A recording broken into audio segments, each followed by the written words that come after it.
যাইব, 70 হাত মাটির নিচে চলিয়া যাইব, আবার তুলবো, আবার তাকে কামড়াইব। এমন করে দেখবো যে 70 হাত মাটির নিচে চলে যাইতেছে, আবার তুলতেছে, আবার কামড়াইতেছে। এমন করিয়া তাকে সবে সাদিক পর্যন্ত কামড়াইব।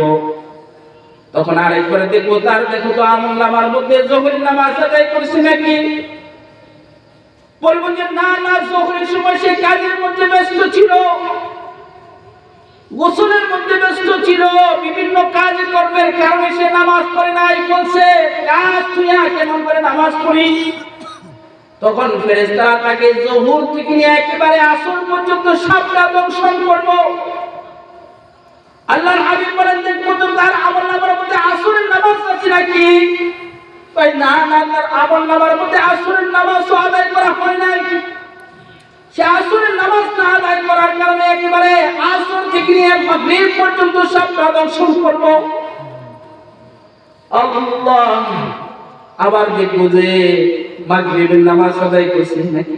কয় না, মাগরিবের নামাজের সময় বাজারের মধ্যে ঠিকই ঘুরতে পারছে, দুনিয়ার কাজের মধ্যে ঠিকই লিপ্ত থাকতে পারছে, কিন্তু মালিক যে ডাক দিছিল সেই ডাকের মধ্যে সে সাড়া দিতে পারে নাই। এখন সেই মাগরিব থেকে একেবারে এশা পর্যন্ত দংশন করব।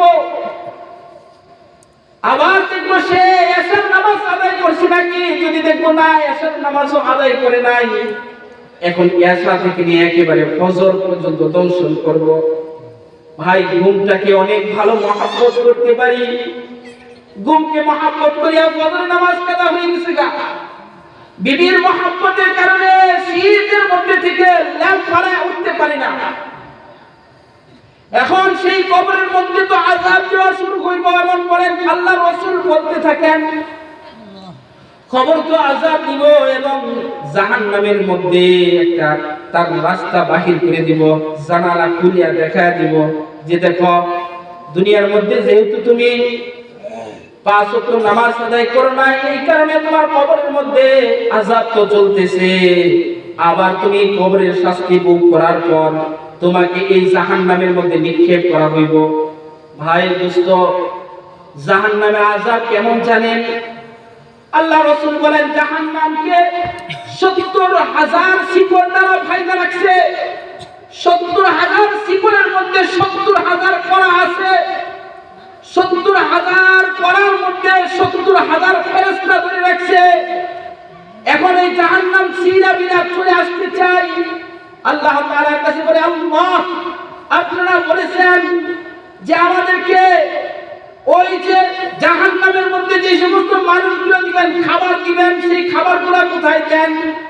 আল্লাহ ওই হাসরের ময়দানের মধ্যে জাহান্নামের মধ্যে ওই বেনামাজি সমস্ত বেঈমানদেরকে পৃথক করে দিবেন, জাহান্নামের মধ্যে বিনা হিসাবে নিক্ষেপ করে দিবেন। এখন জাহান্নামের মধ্যে যখন নিক্ষেপ করা হইব, জাহান্নামের মধ্যে আল্লাহ রাসূল বলেন 70,000 কক্ষ আছে। 70,000 কক্ষের মধ্যে 70,000 কক্ষের মধ্যে দেখা যাবে 70,000 সাপ আছে। প্রত্যেকটা কক্ষের মধ্যে সাপ আছে।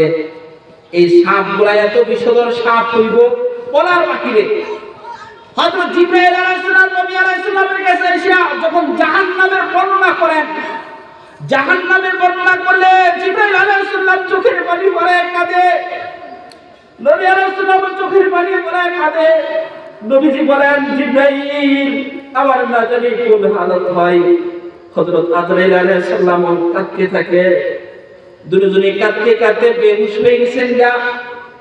বেহুশ হয়ে যাওয়ার পর আল্লাহ তাআলার পক্ষ থেকে আওয়াজ আসে, ও নবী মুহাম্মদ, আপনাদের কোনো শাস্তি হবে না, জিবরাইলের কোনো শাস্তি হবে না, আল্লাহ আপনাদেরকে মাফ করে দিয়েছেন, আপনারা নিষ্পাপ। তখন বলতেছে, তারপর নবীজি আলাইহিস সালামের মাঝে মাঝে এমন হালত হইতো, কবরের কথা মনে হলে কান্না বাহির হইতো যে আমার উম্মত কেমন করে থাকবো।